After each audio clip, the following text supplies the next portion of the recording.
আসসালামু আলাইকুম। আজকে করলা ভাজি করব, কিন্তু অনেকের প্রশ্ন হলো করলা ভাজি তেতো হয় কেন, তারপরে ভাজি করলে এটা বেশি সিদ্ধ হয়ে ভেঙে যায় কেন।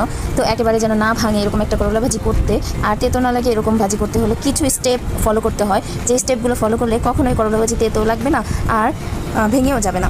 সো শুরুতে যেটা হচ্ছে, এমন একটা কড়াই নিতে হবে যে কড়াইয়ে ভাজি লেগে না পড়ে। আর দ্বিতীয়ত তেলটা দিতে হবে পরিমাণ মতো, করলা ভাজিতে সাধারণত একটু বেশিই তেল লাগে।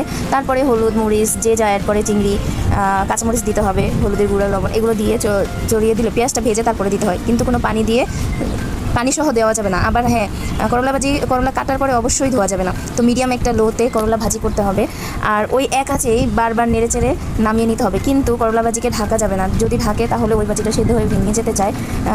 খোলা রেখেই করলা ভাজি করতে হয়, কিছুক্ষণ পরে পরে নেড়ে চেড়ে, তাহলে ভাজাও ভালো হয় আর দেখতেও এটা সুন্দর হয়। আর সব কিছু সেদ্ধও হয় 100%, ওটাতে কোনো সন্দেহ নেই। তো এইভাবে করলা ভাজি করলে আর করলা ভাজি ভাঙবেও না আর তেতেও লাগবে না।